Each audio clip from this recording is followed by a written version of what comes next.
नमस्कार. Navodaya scholarship police भरती याचं गणित शिकत असताना बऱ्याच जणांना ऑफलाईन क्लासची अडचण येते. त्यामुळं सूर्योदय अकॅडमी देऊळगाव राजा आम्ही सूर्योदय स्पर्धा परीक्षा मार्गदर्शन केंद्र या चॅनलवरती बेसिक गणित चे काही व्हिडिओ अपलोड करत आहे. आता हे जे काही बेसिक गणितचे व्हिडिओ आहेत, हे व्हिडिओ तुम्हाला नवोदयसाठी उपयोगात येतील, स्कॉलरशिपसाठी उपयोगात येतील आणि पोलीस भरती सारख्या ज्या काही स्पर्धा परीक्षा आहेत त्यासाठी सुद्धा बेसिक म्हणून हे व्हिडिओज तुम्हाला उपयोगात येतील.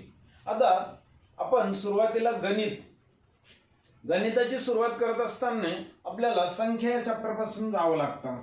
ओके. आता हा जो संख्या हा चॅप्टर आहे, बऱ्याच जणांना याच्याबद्दल माहिती असते, त्यामुळं थोडं कंटाळा नव्हतं. परंतु आपल्याला जर सुरुवात करायची आहे, आता नवोदयचे जे काही छोटे छोटे विद्यार्थी हे सुद्धा आपल्या समोर आहे टार्गेट म्हणून, म्हणजे यांना सुद्धा या व्हिडिओचा उपयोग व्हावा यासाठी आपण अगदी बेसिक पासून म्हणजे संख्या या चॅप्टर पासून आपण जात आहोत.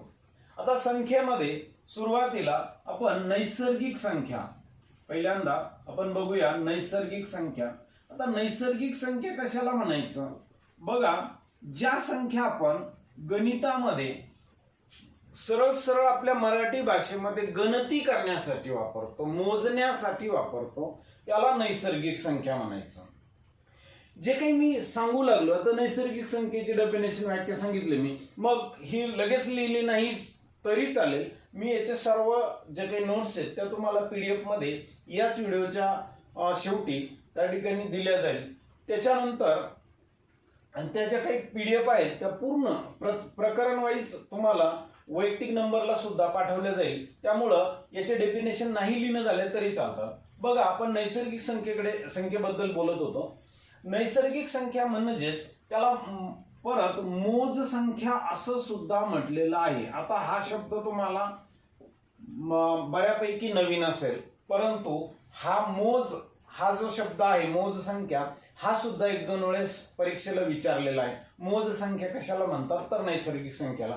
का म्हणतात तर त्या मोजण्यासाठी वापरतात, गणती करण्यासाठी वापरतात. मग नैसर्गिक संख्येमध्ये कोणत्या संख्या येतात? उदाहरणार्थ 1, त्याच्यानंतर 2, 3, 4 अशा समोर अनंतपर्यंत त्या ठिकाणी याला नैसर्गिक संख्या असतात. त्याच्यानंतर याच्यामध्ये एक सर्वात महत्वाची गोष्ट लक्षात ठेवायची आहे की 0 ही नैसर्गिक संख्या आहे का तर नाही. 0 ही नैसर्गिक संख्या नसते. 0 ही नैसर्गिक संख्या नाही. हा पॉइंट महत्वाचा आहे, तो लक्षात ठेवा. त्याच्यानंतर ऋण संख्या. समजा मी म्हटलं की -1 -1, त्याच्यानंतर -2 -2, या संख्या नैसर्गिक संख्या आहे का तर या संख्या सुद्धा नैसर्गिक नाही. मग नैसर्गिक संख्येमध्ये 2-3 पॉइंट्स लक्षात ठेवायचे. नैसर्गिक संख्येलाच मोज संख्या असं म्हणतात. त्याच्यानंतर नैसर्गिक संख्येची सुरुवात 1 पासून अनंत पर्यंत आहे. सुरुवात 1 पासून होते, शेवट अनंत पर्यंत. नंतर 0, 0 ही नैसर्गिक संख्या नाही.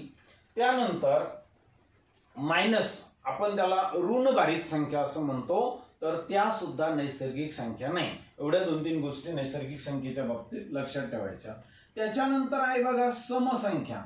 आता समसंख्या कशाला म्हणायचं बघा, तर समसंख्येची डेफिनेशन जी आहे त्याच्यात आपण असं म्हणू शकतो, ज्या संख्येला 2 ने निशेष भाग जातो. बघा, निशेष हा शब्द आहे आता इथे. आता निशेष म्हणजे शेष म्हणजे बाकी. 2 ने असा भाग जायला हवा की बाकी 0 उरली पाहिजे, म्हणजे बाकी काहीच नको असायला. असं जर त्या ठिकाणी 2 ने भाग जात असेल तर त्याला म्हणायचं समसंख्या. ही झाली त्याची व्याख्या. पण आपण लक्षात कसं ठेवायचं?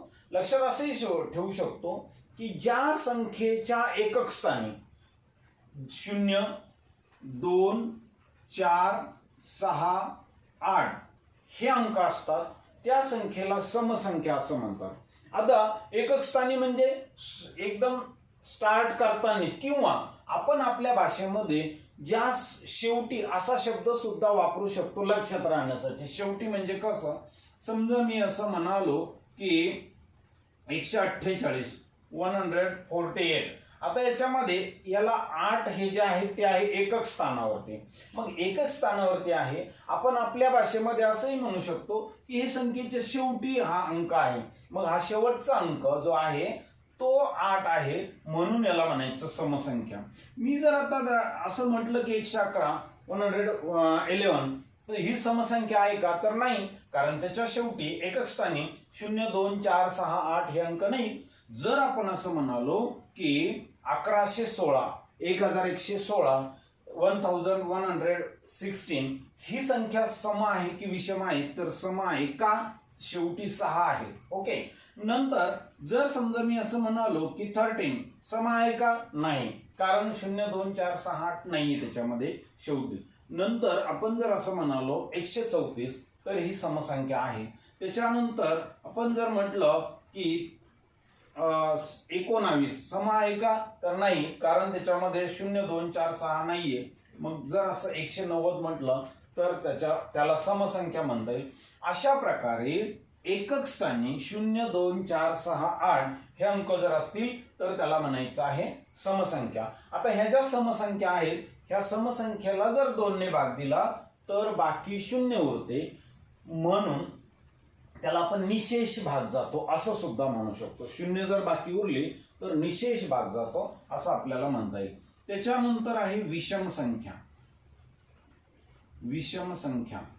आता ह्या ज्या विषम संख्या आहेत, विषम संख्या कशा ओळखायच्या, 0 2 4 6 8 असेल तर सम, ह्या नसल्या तर विषम. म्हणजे नेमकं कसं, मग याच्यामध्ये काय काय लक्षात ठेवायचं, 1 3 5 7 आणि 9 हे अंक जर शेवटी असेल, हे अंक जर एकक स्थानी असेल तर त्याला म्हणायचं विषम संख्या. म्हणजे कसं, समजा 148 म्हटलं आपण इथे, ही आहे समसंख्या.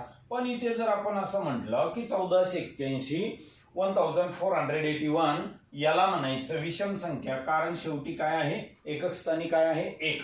त्याच्यानंतर जर समजा आपण असं म्हणालो 133 एकक स्थानी काय आहे, 3, म्हणून यालाही विषम संख्या म्हणायचं. नंतर आपण म्हटलं 17 शेवटी आहे 7, म्हणून यालाही विषम संख्या म्हणायचं.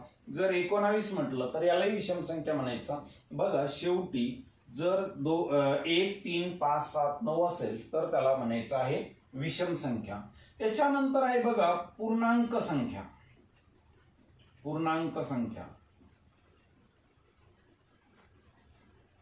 आता पूर्णांक संख्या याच्यामध्ये जे काही आपण नैसर्गिक संख्या घेतल्यात, मोज संख्या घेतल्यात त्या तर आहेच, परंतु 0 हे सुद्धा त्यामध्ये येतं. 0 1 2 3 4 अशा समोर त्या ठिकाणी अनंत संख्या ह्या पूर्णांक संख्येमध्ये येतात.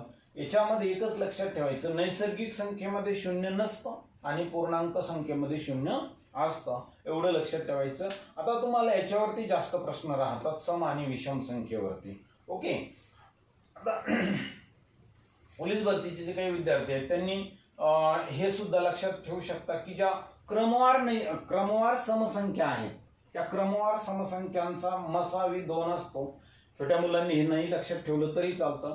क्रमवार समसंख्यांचा मसावी 2 असतो. म्हणजे जर समजा असं दिलं त्यांनी की 24,528 आणि 24,530 यांचा मसावी काढा, तर सरळ तुम्हाला काढत बसायचं नाही, त्यांचा मसावी 2 असतो. कसा, बघा 24,528 त्याच्यानंतर लगेच समोरची समसंख्या कोणती, 24,530. जर क्रमवार, याला म्हणतात क्रमवार समसंख्या, मग क्रमवार समसंख्या असेल तर त्याचा मसावी असतो 2. तसंच जर क्रमवार विषम संख्या असेल तर त्यांचा मसावी असतो 1. अशा पद्धतीनं आपण आजच्या व्हिडिओमध्ये 4 संख्या बघितल्या, नैसर्गिक संख्या किंवा त्यालाच मोज संख्या म्हटलं, समसंख्या, विषम संख्या, पूर्णांक संख्या. आता तुम्हाला एक होमवर्क या व्हिडिओच्या नंतर, तुम्हाला समसंख्या आणि विषम संख्या 5 समसंख्या लिहायच्या, 5 विषम संख्या लिहायच्या, हे तुमचं होमवर्क.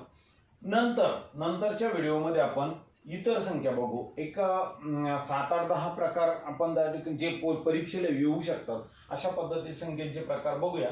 आणि नंतर मग आपण बेसिक परत पुढे नफा तोटा शेकडेवारी अशा प्रकरणांना सुरुवात करूया. ज्यांना पोलीस भरती स्कॉलरशिप नवोदय याच्यासाठीचं जे गणित आहे ते रेग्युलर व्हिडिओ अपेक्षित आहे. रेग्युलर आपल्याला जो काही अपलोड झालेला व्हिडिओ आहे तो माहिती व्हावा असं जर वाटत असेल तर त्यांनी हे जे काही चॅनल आहे त्याला सबस्क्राईब करा आणि इतरांना सुद्धा पाठवा. धन्यवाद.